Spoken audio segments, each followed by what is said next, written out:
স্বপ্ন তো ন্যাশনাল টিমে খেলারই। চেষ্টা চলে যাচ্ছে, বাস্তবায়নতা এখনো আল্লাহ জানে। সাকিবের জায়গাটা কেউ পূরণ করতে পারেনি। সাকিবের চেয়ে একদিন বড় প্লেয়ার হওয়ার ইচ্ছা আছে। সাকিব সাকিবকে ফলো জি করছো অবশ্যই। এবং প্র্যাকটিস করছো একটা পিকেএসপিতে। জি কি মনে হচ্ছে কতদূর যেতে পারবা, কতটুকু স্বপ্নে দেখছো বা সেটা বাস্তবায়ন কতটুকু হবে হবে বলে মনে করছো? স্বপ্ন তো ন্যাশনাল টিমে খেলারই। চেষ্টা চলে যাচ্ছে, বাস্তবায়নতা এখনো আল্লাহ জানে। এখন চেষ্টা তো করি, যদি আল্লাহ চায় তাহলে তো পাবোই। তুমি যাকে আইডোলজি মানো সে হচ্ছে বিশ্ব ক্রিকেটেরই একজন, 5 জন ক্রিকেটার মধ্যেই একজন বিশ্ব জি ক্রিকেটে। তো এই যে তাকে ফলো করছো, আহ, কি মনে হয় তার তার কোন কোন দিকগুলো আসলে অনুসরণ করছো? তার ফিল্ডিংয়ের মধ্যে অ্যাটিটিউড অ্যান্ড অ্যাগ্রেশন, আর ওই বোলিং যে করে, বোলিং তো খুবই ভালো করে সাকিব আল হাসান। আর ব্যাটিং অনেক ভালোই করে। আমি চাই ওর মতো একজন প্লেয়ার হয়ে ঘুরে দাঁড়ান। এই যে বাংলাদেশ ক্রিকেট, সেখানে আসলে একজন অলরাউন্ডারের পারফরমেন্স খুবই দরকার। জি বিশেষ করে বাংলাদেশের টপ অর্ডারে যারা থাকে তারা আসলে খুব দ্রুত উইকেট উইকেট পড়ে যায়। জি সেক্ষেত্রে অবশ্যই। যারা অলরাউন্ডার আছে বা মিডল অর্ডার ব্যাটসম্যান করে থাকে, বা তাদের উপর কিন্তু একটা বড় দায়িত্ব থাকে। জি সেই দায়িত্ব পালনে তুমি আসলে কতটা শিখছো দুইটা, বল এবং ব্যাটিং?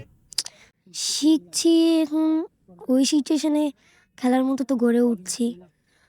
চেষ্টা চালিয়ে যাই, ইনশাল্লাহ ওই সিচুয়েশনে আমি টিমকে ওই সিচুয়েশন থেকে বের করতে পারবো। ন্যাশনাল টিমে ওই বড় পর্যায়ে যেও ওই সিচুয়েশন থেকে টিমকে বের করব। সাকিব তো বাঁহাতি বলার এবং স্পিনার, জি তুমি আসলে কি বল করো? আমি বাঁ-হাতি ব্যাটসম্যান আর ডাঁ-হাতি বোলার। কি বল করো? আমি রাইট আর্ম লেগ স্পিন।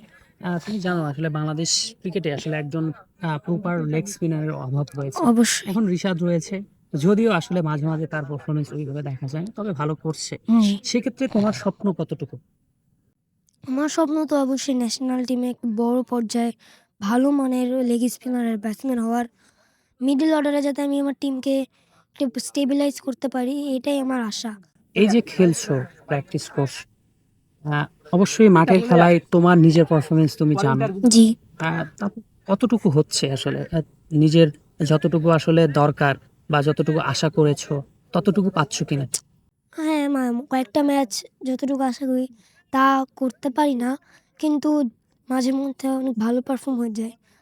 চেষ্টা করি তো ভালো পারফর্মই করার, কিন্তু মাঝে মধ্যে হয়ে ওঠে না, আপস অ্যান্ড ডাউন হতে থাকে ফর্ম। চেষ্টা করি কন্টিনিউয়াসলি রান বের করা টিমের জন্য, আর উইকেটটা টাইম টু টাইম দেওয়া টিমকে। এই যে সাকিব আল হাসানকে ফলো করছো, সাকিব তো বাংলাদেশকে 2 হাত ভরে দিয়েছে, জি এখন আসলে দলে নেই। সেটা আসলে মন খারাপ হয় কি? অবশ্যই অনেক মন খারাপ হয়। মন খারাপ হয়। সে জায়গায় যদি আবার সাকিব ফিরে আসতো তাহলে হয়তোবা মনটা খুশি হতো এবং বাংলাদেশ ক্রিকেটে আরও উন্নত করার সুবিধা হতো। এখন সাকিবের জায়গাটা কেউ পূরণ করতে পারেনি। ভবিষ্যতে ইনশাল্লাহ পারবে, কিন্তু বর্তমানে বাংলাদেশ ক্রিকেট ওইরকমভাবে অলরাউন্ডারের টাইপতে আগাতে পারছে না। এই যে অনেকটা সাকিবের কথা বলতেই আসলে অনেকটা ইমোশনাল হয়ে গেল আসলে। কেন, তোমার তো বয়স অনেক অল্প, এই অল্প বয়সে আসলে সাকিবকে নিয়ে এত বেশি ইমোশন আসলে কেন? ছোট থেকেই সাকিবকে দেখি বাংলাদেশ টিমকে ক্যারি করতে, তাই ছোটবেলা থেকে একটা ইমোশন জুড়ে গেছে সাকিবের সাথে। এই যে সাকিব পুরো বাংলাদেশকে রিপ্রেজেন্ট করতো, আর একটা সাকিবের জন্যই পুরো বিশ্বে বাংলাদেশের একটা পরিচিতি আছে। জি সেরকম তোমার ইচ্ছে আছে কিনা? অবশ্যই, এই ইচ্ছা তো সবার থাকে। সাকিবের চেয়ে একদিন বড় প্লেয়ার হওয়ার ইচ্ছা আছে। সাকিবের জায়গা পূরণ করে একটু বড় প্লেয়ার হব। খারাপ লাগবে না? সাকিব তো গুরুকে ছাড়িয়ে যেতে একটু খারাপ লাগবে না? ঘুরিকে তো ছাড়িয়ে যাওয়া খারাপ তো লাগে, তো নিজের ভালোর জন্য তো করতে হবে। একজন সাকিব পুরো বাংলাদেশকে রিপ্রেজেন্ট করতো, তোমার আশা কত? আমার আশা বাংলাদেশকে বড় পর্যায়ে খেলা, একটু বিশ্বকাপ এনে দেওয়া। হ্যাঁ, বাংলাদেশ তো আসলে দীর্ঘদিন যাবত ক্রিকেট খেলছে, সেরকম আসলে মেজর ট্রফি নেই। জি সেক্ষেত্রে বাংলাদেশকে আসলে কোন ফরম্যাটে তুমি বিশ্ব চ্যাম্পিয়ন করতে চাও নিজে? আমি টেস্ট, ওয়ার্ল্ড টেস্ট চ্যাম্পিয়নশিপ যেটা হয়, ওই চ্যাম্পিয়নশিপে বাংলাদেশ জীবনে ফাইনাল খেলেনি। আমি চাই ফাইনাল খেলুক এবং জিতুক। আর এরকম স্পেসিফিক নাই, ফরম্যাট নাই, কিন্তু চাই 3টা ফরম্যাটেই বাংলাদেশ চ্যাম্পিয়ন হোক। এই যে সাকিব আল হাসান, তিনি দীর্ঘদিন যাবৎ খেলেছে এবং আগুন ঝরা পারফরমেন্স করেছে। তবে আসলে কোন ইভেন্টের তার কোন পারফরমেন্সটা বেশি ভালো লেগেছে? 2019 সালে ইংল্যান্ডের বিপক্ষে যে সেঞ্চুরিটা মারছিল অনেক ভালো লাগছিল। সবগুলো ইনিংসই ভালো ছিল। কিন্তু ওইটা আসলে একটু আমার ভালো লাগে। ওখান থেকে আসলে কিছুটা সাহস বা অনুপ্রেরণা নেওয়ার আছে কিনা? অনুপ্রেরণা তো সব ইনিংস থেকেই নিই, যে আর্লি উইকেট পড়ে গেলে কেমনে টিমকে স্টেবিলাইজ করব এবং একটা বড় ইনিংস খেলবো এবং বোলিংয়ে টাইম টু টাইম উইকেট নেব। এই এই যে সাকিব আল হাসানকে নিয়ে অনেক ইমোশন দেখলাম তোমার মাঝে। সাকিব আল হাসানকে কখনো কাছ থেকে দেখার ইচ্ছা আছে কিনা? অবশ্যই ইচ্ছা তো অনেক আছে, কিন্তু এখন পর্যন্ত সুযোগ হয়ে ওঠেনি। ইনশাল্লাহ ভবিষ্যতে সুযোগ হয়ে উঠবে। সুযোগ হলে আসলে সাকিবকে কি বলার আছে? সাকিব ভাইরা সবার আগে বলবো, ভাই আপনি আগে আবার আসেন ভাই আমাদের টিমে। এটা পার্সোনালি আর কি বলার আছে?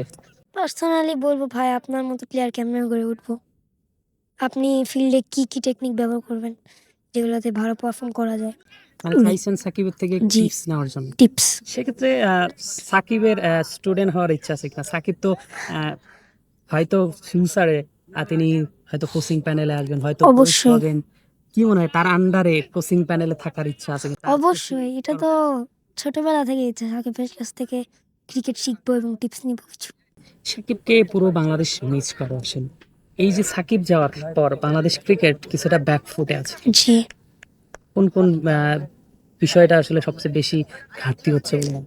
বাংলাদেশি স্পিন অ্যাটাক বর্তমানে খুব খারাপ চলছে এবং 1-2-3 এ ওপেনার আর্লি উইকেট পড়ে গেলে মিডল অর্ডারে ব্যাটসম্যান ব্যাটিং স্টেবিলাইজ করার মতো কোনো প্লেয়ার নাই, যেটা আগে সাকিব স্টেবিলাইজ করতো। বর্তমানে ওই জায়গাটা একটু ঘাটতি আছে।